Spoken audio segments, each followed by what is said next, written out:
नमस्कार, आप देख रहे हैं दिल्ली ग्लो न्यूज और मैं हूं आपके साथ सपना। चलिए रुक कर लेते हैं आज की बड़ी खबरों की ओर। कि आवाज उठाई और निश्चित रूप से राजस्थान के अंदर बहुत बड़ी घटना है कि भारतीय जनता पार्टी कल अपने शासनकाल के 2 साल पूरा कर रही थी और 2 साल पूरा करने के उपलक्ष्य में ये वीडियो वायरल हुआ यहाँ पे, जिस वीडियो में बीजेपी के एक विधायक खींवसर से वो 40% कमीशन की मांग कर रहे हैं और अपने बेटे को भी इन्वॉल्व कर रहे हैं, पैसा भी ले रहे हैं 10 लाख रुपए। ये दुर्भाग्यपूर्ण है, सीधा सीधा संघीय ढांचे पर पड़ा है। अगर हम लोग खींवसर विधायक के साथ साथ जो हमारी महिला 2 विधायक कांग्रेस पार्टी की अनीता और तीसरी बयाना रूपा से ऋचा बानावत, रितु बानावत, और इसके अंदर 2 बीजेपी के लोग हैं। रितु बानावत के पति भारतीय जनता पार्टी के बड़े नेता हैं लंबे समय, मतलब भ्रष्टाचार के अंदर भी गठबंधन कर लिया दोनों पार्टियों ने कि मिलजुल के राजस्थान को लूटेंगे होगा। तो ये इन्होंने ये कह दिया कि हम खाएंगे और जम के खाएंगे, जो होकर लेना। एक तरीके से बड़ी चुनौती। और मैं अभी एक चैनल पे देख रहा था कि रितु बानावत और विधायकों के जो बयान आ रहे हैं, ये कह रहे हैं हम कार्रवाई करेंगे, हमारा नाम कैसे लिख दिया, पैसे भी खा जाना और गुर्राना। अब बताओ ये दोहरा मापदंड कैसे चलेगा। हमने मांग करी है कांग्रेस के राष्ट्रीय अध्यक्ष राहुल गांधी, जेपी नड्डा जी, अमित शाह और इधर मुख्यमंत्री भजन लाल जी से और इनके जो बीजेपी के नेता हैं कि भाई आप इसमें कार्रवाई करें, इन विधायकों के खिलाफ इनको पार्टी से निकालें। और सबसे बड़ी बात, देवनानी जी से भी हम लोगों ने बात करी कि आप इनकी सदस्यता रद्द करें, क्योंकि ये लोकतंत्र का चौथा स्तंभ है। तो प्रथम दृष्टया FIR दर्ज हो, इनकी गिरफ्तारी हो और गिरफ्तारी के बाद जल्दी इस मुकदमे की सुनवाई हो, ताकि आइंदा से कोई भी चुनाव जनप्रतिनिधि ऐसी हिमाकत नहीं करे। खुला भ्रष्टाचार का खेल और ये दोनों पार्टियों के विधायकों ने जो खुल के ये खेल किया। लोकसभा चल रही है और इन्होंने निश्चित रूप से सारे नेताओं को शर्मसार किया, हमारे इलाके खींवसर को शर्मसार किया, नागौर को शर्मसार किया, जहां जहां से वो जीत गए उन सब को शर्मसार किया। और अब लोग इस बात का जवाब मांग रहे हैं साहब इस पर कार्रवाई होनी चाहिए। तो मैं भी सरकार से मांग करता हूँ इनके खिलाफ कानूनी कार्रवाई हो, मुकदमा दर्ज हो और इनकी गिरफ्तारी हो, तीनों विधायकों की और जो इनके पति और जो पैसे देने वाली जो टीम बताई बेटे की, इस गिरफ्तारी को हम लोकसभा के अंदर भी इस मामले को कल मौका मिला निश्चित रूप से उठाएंगे और मोदी जी को कहेंगे क्या मोदी जी। और अभी बजला जी सुबह ही भाषण दे रहे थे कि भ्रष्टाचारियों को मैं नहीं छोड़ूंगा, तो मना कौन करे। या हो गए ना 3-4 नहीं, अभी मेरे पार्टी से निकालो, FIR लॉन्च करो, गिरफ्तार करो इनको। और ये कोई भी हो, चाहे भ्रष्टाचार कोई भी करे, और जनप्रतिनिधि अगर भ्रष्टाचार करने लगे तो फिर जनता के अंदर क्या संदेश जाएगा आप बताओ। लोग कहते हैं MLA साहब भी खा रहे हैं, हम भी खाएंगे, लोग ही कहेंगे इस बात को। तो जो एक खींवसर का सम्मान हमने बढ़ाया लगातार लंबे समय से, विधायक बनने के बाद ये मेरे से गए थे प्रधान जब थे, तो इस कमीशन के मुद्दे पे ही बार बार तनाव मैं कहता भ्रष्टाचार कम करो, बहुत बड़ी बदनामी हो रही है, लोग अपनी पार्टी को बदनाम करेंगे। हम साथ हैं, हमसे भी 20% 25% कमीशन दे रहे हैं कि मेरे पैसे खर्च हो गए, मैं कहाँ से लाऊंगा। तो इस तरह करके और धीरे धीरे मेघराज सिंह ने इनको 23 से चुनाव पकड़ लिया। बजरी आंदोलन जो मैं मेघराज के खिलाफ करा था और फिर ये बीजेपी के हाथों चढ़ गया। विधायक बनने के बाद ये उनका 5वां 6ठा मामला, पूरे परिवार ने झूठा क्लेम उठा लिया, अलग अलग पिताजी का नाम, 2 बाप, 200 करोड़ की इलीगल माइनिंग कर ली खुद की खातेदारी में और फिर तथ्यों में छेड़खानी करके और नाम भी अपने रिश्तेदारों को उसको चेंज करने का प्रयास किया है। इलीगल माइनिंग की, बायोडीजल सरेआम ये लोग बेच रहे हैं, दूध का सारा ठेका खींवसर कर ले लिया, MLA लेड में भारी भ्रष्टाचार, पंचायत समिति में भारी भ्रष्टाचार, कोई भी काम आएगा, कोई भी ठेकेदार आएगा उसे पैसा लेना। तो भ्रष्टाचार का नंगा नाच इस विधानसभा क्षेत्र के अंदर, और मैं तो कह रहा हूँ 3 पकड़े गए जिनमें 2 बीजेपी के हैं। पूरे राजस्थान के अंदर नंगा नाच चल रहा है और मुझे लग रहा है कि जब सोशल मीडिया पे बहुत ज्यादा वायरल हुई उसके बाद अशोक गहलोत को चिंता हुई, उसके बाद कांग्रेस के नेताओं को चिंता हुई। 6 घंटे अखबार 5-6 बजे आ जाता है, उसके बाद 11 साढ़े 11 बजे अशोक गहलोत का बयान आता है कि कार्रवाई करनी की। तो करो कार्रवाई, मना कौन कर रहा है, निकालो पहले अपने विधायक, नहीं भी करे। लेकिन हमारी मांग रहेगी और निश्चित रूप से बहुत गलत संदेश पूरे देश के अंदर राजस्थान का गया है कि राजस्थान के विधायक सांसद इस तरह भ्रष्टाचार के अंदर इन्वॉल्व है।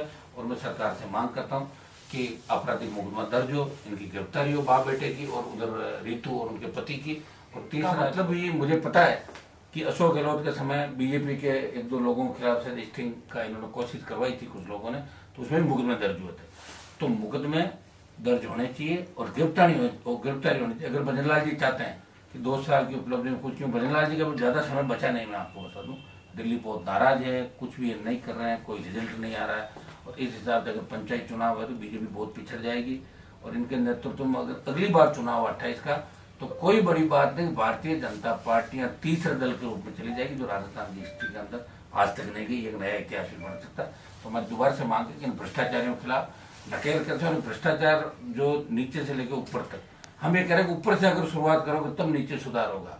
अब ये तो ऊपर से भ्रष्टाचार आप करोगे तो मैं तो कह रहा हूँ इनके जितने भी पैसा इन्होंने दिया, जिन इस 2 साल 1.5 साल के अंदर जो भी काम यहाँ हुए, इनकी सिफारिश में जो काम हुए, इनके सारे सिफारिश लेटर सीएम को मंगाने चाहिए, देखना चाहिए कहाँ फंड दिया, कहाँ नहीं दिया। उन सब की भी डीएमएफटी का जो पैसा भी दिया, उसके अंदर भी जांच होनी चाहिए कि एमएलए के रिकमेंड में जो काम हुआ उनमें कितना पैसा लिया गया। निश्चित रूप से बहुत बड़ा घपला घोटाला है। और इनके बाकी भी जो बायोडीजल, माइनिंग और फसल बीमा के जो मामले, उनमें भी दर्ज करके इन्होंने फार्म के अंदर भी जो तथ्य छुपाए उसकी भी जांच हम करवा रहे हैं। तो निश्चित रूप से नागौर खींवसर की बदनामी है, किसान कौम की बदनामी है, और हम सब की ये बहुत बड़ी बदनामी आज इस वायरल वीडियो के बाद। मैं धन्यवाद दूंगा भास्कर के जो स्टिंग जिन लोगों ने जान हथेली पर लेके, क्योंकि जो भी स्टिंग करता है तो निश्चित रूप से उसकी दुश्मनी बढ़ जाती है। और लोकतंत्र का चौथा स्तर मीडिया इसलिए कि जब नेता चुप हो जाते हैं, सब मिल जाते हैं, तो मीडिया कहीं न कहीं से बात को उठाता है। तो मैं तो ये कह रहा हूँ कि आपको जनप्रतिनिधियों का ध्यान रखना चाहिए, अधिकारियों का भी। जो अधिकारी गड़बड़ी करता है तो उसका भी इलाज इसी तरह करना चाहिए, ताकि अपना आप आज लोग सोशल मीडिया की ताकत सबसे बड़ी ताकत है। आप देखिए देश के अंदर ट्रेंडिंग में शायद 2 नंबर 1 नंबर पे मामला आ गया, तो कार्रवाई तो होगी, ये तय है कि पार्लियामेंट में भी उठेगा मामला कि भाजपा कांग्रेस ने मिलकर राजस्थान में भ्रष्टाचार किया। दोनों पार्टियां मिली हुई है, और ये सबूत इन्होंने वायरल वीडियो में दे दिया कि एमएलए लेड का पैसा भी मिलकर खा रही दोनों पार्टियां। एक भाई साहब, ये तो 40% वसूला जा रहा है, और उसके बाद अधिकारियों को लेकर भी वीडियो में चर्चा हो रही है कि कुछ उनको देना पड़ेगा। सही है, मतलब 50% अधिकारी तो टोटली सुनिए मेरी बात। जैसे नागौर का एसडीएम है जिसको लगा रखा है, यहाँ कल कोई लैंड पे कब्जा कर रहे थे, मैंने फोन किया, एसडीएम मौके पे गया, उसके बाद एसडीओ का खुद का एक प्लॉट है उसके अंदर, उसके बाद एसडीओ ने फोन बंद कर दिया। उसका भाई कोई तीसरा होगा, एक्शन वो होगा, तो नीचे तहसीलदार होगा। सारे अधिकारी भ्रष्टाचार में लिप्त है, और जो भ्रष्टाचार करना चाहते हैं वही नागौर आते हैं। इनका काम है एक जैसे हनुमान जी किसी के खिलाफ मामला उठाएंगे तो हम जाके कह देंगे सीएम साहब को कि साहब हनुमान जी को हम कमजोर कर रहे हैं, देखो देखो हमने खींवसर सीट में कब्जा कर लिया, हनुमान जी कमजोर, इस आड़ में भ्रष्टाचार कर। ये धंधा लोगों का यहाँ पे, मेरे नाम से 4 बुराई करो और नागौर में भारी भ्रष्टाचार करो। तो सर ये हो गया, पब्लिक मारी जा रही है। आप देखिए पैसा ही नहीं पहुंच रहा है, इसका मतलब पब्लिक के पास कुछ भी नहीं पहुंच रहा। आप तो मेडिकल, मैं ये कह रहा हूँ, मैं एक दिशा की मीटिंग लेता हूँ, मैं उपस्थिति यहाँ दर्ज कराता हूँ। आप ये बताइए, पूर्व सांसद जब खुद भूमाफियाओं को वो संरक्षण दे रही है, गाड़ियों में लेके घूम रही है, तो कैसे इस स्टेट का, इस जिले का क्या होगा? ये तो बाढ़ जब खेत को खाने लग जाए तो उस खेत का क्या होगा? ये निश्चित रूप से बहुत बड़ी विडम्बना है। और मैं नागौर के एसडीएम को ठीक मानता था, लेकिन कल की घटना के बाद पता लगा वो भी यहाँ लूट खसोट करने के लिए भी बैठा है। लंबी पर्सनल की हाइट अच्छी, उसकी खाता पीता अच्छा है, और कब्जे भी अच्छे कर लेता है। कल का कब्जा जो 53 नंबर में था, निश्चित रूप से उसका भी बहुत बड़ी उसके अंदर भूमिका रही। कोई भी भूमाफिया हो, अगर कहीं भी करे तो उसका इलाज होना चाहिए। अब बताओ, जब हमारे नेता नांगड़े और अधिकारी इसके अंदर मिल जाएंगे तो कैसे काम चलेगा, बताओ मुझे। ये सर डीएमएफटी का जो बजट खींवसर में अलॉट हुआ 10 करोड़ रुपए का, उसमें कई जगह एजेंसी बदल दी गई और कुछ ग्राम पंचायतों को वंचित भी रख दिया। तो वो ये वो ऐसा था कि जब मैं भी बैठा था उसके अंदर, हम ट्रस्टी हैं, एमपी ट्रस्टी है, एमपी के बाद एमएलए ट्रस्टी हैं, तो डीएमएफटी के अंदर ज्यादातर तो अधिकारियों ने दिया, इनको नॉलेज भी नहीं है एमएलए साहब को। और फिर जो इन्होंने अपना सेटिंग इन्होंने कर रखी थी, उन पंचायतों का नाम लिख दिया। कुछ पंचायत हैं जहाँ इनको वोट कम मिला, तो उसके अंदर पीछे जाके 7-8 की एजेंसियां बदलवाती। वो मैंने कलेक्टर को कहा भाई आप ऐसे क्या करो, अंदर तो अपनी बात दूसरी हुई, पंचायत के माध्यम से काम हो, ताकि ज्यादा से ज्यादा काम में पारदर्शिता और सही काम हो। सर, इस मामले में अभी सुबह सीएमओ ने रिपोर्ट मांगी है, तो सर आपको क्या लगता है? भाई मैं तो सीएम पे तो भरोसा मेरा तो है, क्योंकि सीएम मैच्योर ही नहीं, तो क्या हम कैसे उम्मीद करें सीएम पे, बताओ। ये तो कोई सीएम हटे जब भी राजस्थान का भला हो सकता है। अब हमारा मकसद कोई खींवसर विधायक और ये विधायक नहीं, ये तो चलो भ्रष्टाचार में पकड़े गए, इसलिए हमें इन बातों का जवाब हमें देना पड़ रहा है। जवाब नहीं देंगे, लोग कहने जवाब ही नहीं दिया। बाकी हमारा नहीं तो कोई इनसे फर्क पड़ना, सीएम कार्रवाई करे तो अच्छा, नहीं करे तो अच्छा। हमारा काम जनता को जागरूक करना, और लोकसभा के अंदर इस बात को उठाएंगे। आवश्यकता पड़े तो प्रधानमंत्री से भी मिलने का समय मांगेंगे इस विधायक के और इन दोनों विधायकों के कारनामों के खिलाफ, और जो जो नेता भ्रष्टाचार के अंदर इन्वॉल्व है उनके खिलाफ। कुछ चीजें बीच में ऐसी भी आई थी कि भाई कहीं जयपुर में कुछ रीलें वायरल हो रही है कि मकानों पे निर्माण कार्य हो गए जहाँ पट्टे नहीं मिलते। तो ये चीजें जो हो रही है विधायक की भी उसमें रीलों में फोटो आ रहे हैं। कौन सी जगह? ये कोई आरओसी मल्ली के पास जो हाँ इन्होंने किया, कार्यालय बना लिया, प्लॉट है, कब्जे है, क्या कब्जा ये क्या हो रहा है? कब्जा कर लिया, और कब्जे कर लिए, कब मौका मिलता ही कब्जा। ये काम ही कर रहे हैं। तो आज 80% नेताओं का काम क्या, व्यापारी मारो, वापिस आने नहीं, टिकट मिलेगा नहीं, तो इसीलिए भ्रष्टाचार पनप रहा है। पार्टियों को खुद को सोचना होगा टिकट देना से पहले शपथ पत्र के साथ। और मैं तो मानता हूँ जिस स्टेट में सीएम समझदार नहीं होता उस स्टेट में निश्चित रूप से होगा। अभी तो आप एथेनॉल की फैक्ट्री का आप देखना, लॉ एंड ऑर्डर जगह जगह कैसे बिगड़ेगा।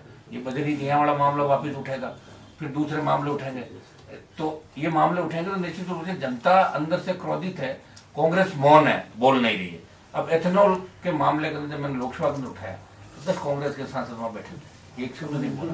मैंने कहा बोलो, तुम लोग यहाँ बैठो, तुम्हारा एमएलए घायल है। तो कांग्रेस इसलिए नहीं बोल रही थी, कांग्रेस ने एमओयू किया फैक्ट्री के अंदर। तो मिलकर दोनों पार्टियां इस राजस्थान की जनता को लूट रही है, और इनको लगता है कि राजस्थान में कोई क्रांति हो नहीं सकती। एक व्यक्ति लड़ रहा है राजस्थान के अंदर, एक नई पार्टी हमारे पास जो बनी थी, और वो 2-3 जिलों के अंदर वो भी प्रयास अपना कर रहा है। लेकिन राजस्थान बहुत बड़ा है, और बहुत बड़े राजस्थान में आप देख रहे हो हर जगह लड़ना, प्रयास करना, एक सिंगल मेंबर पार्टी। अगर राजस्थान की जनता को फायदा हो तो हम सत्ता से बाहर रह के भी राजस्थान के लोगों का भला करेंगे। सत्ता का मोह हमारे को नहीं। सर, जिस हिसाब से राजस्थान में तीसरा मोर्चा तैयार हो रहा है, तो क्या आप यूनुस खान या ओवैसी की पार्टी को साथ लेकर चुनाव लड़ेंगे आगामी टाइम में?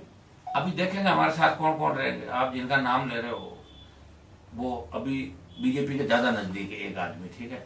पहला जो नाम आपने लिया वो भी भारतीय जनता पार्टी, वसुंधरा जी के प्रति उनकी आस्था है। तो अब मैं मान लो साथ लेना भी, जो उन्होंने नहीं आए तो मैं क्या कर सकता हूँ।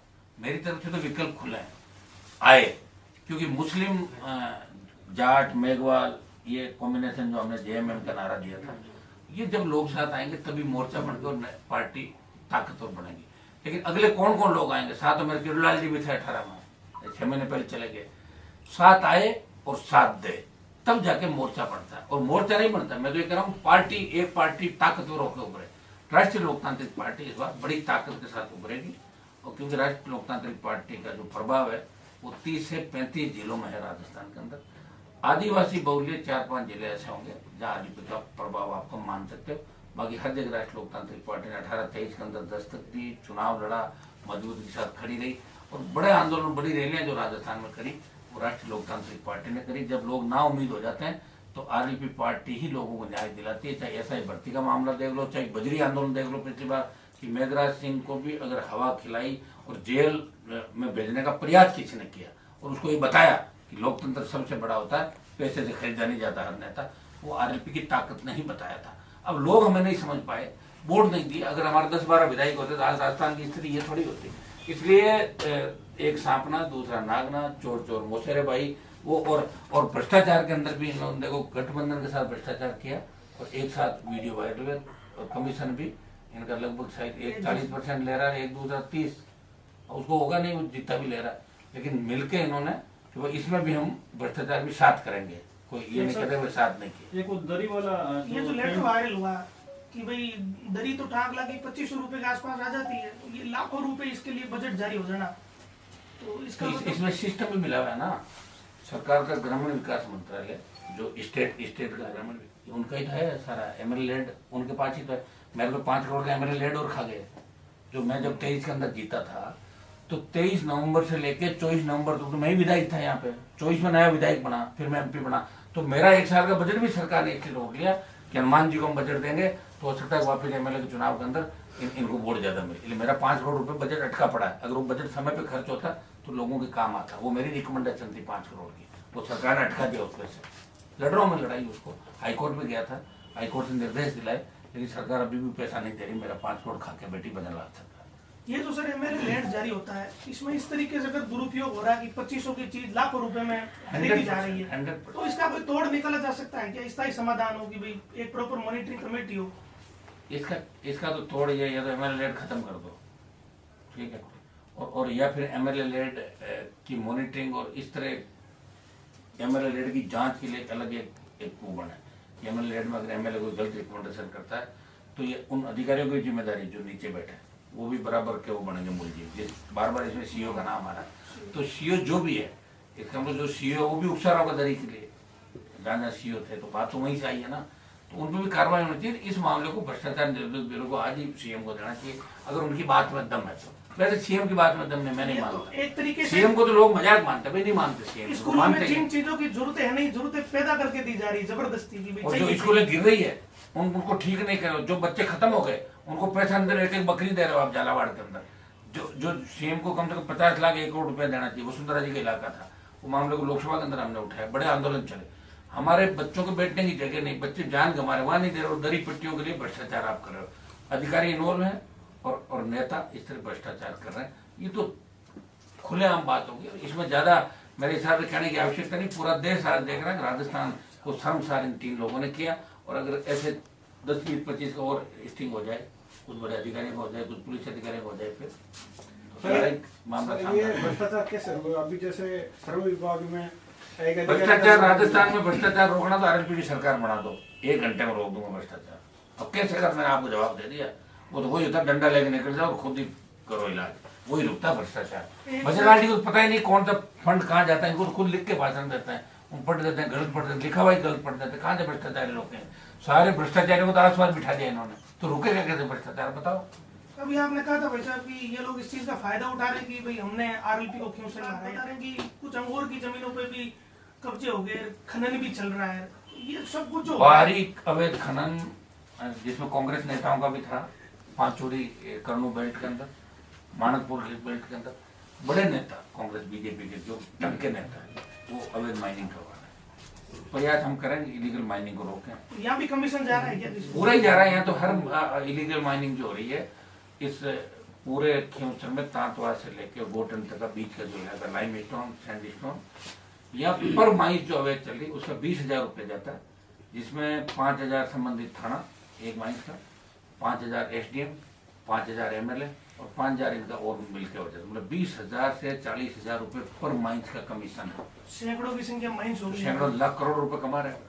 मैंने कहा कलेक्टर को, दी सारी मीटिंग में मैंने कहा रोको इसको, कैसे रोकोगे आप बताओ।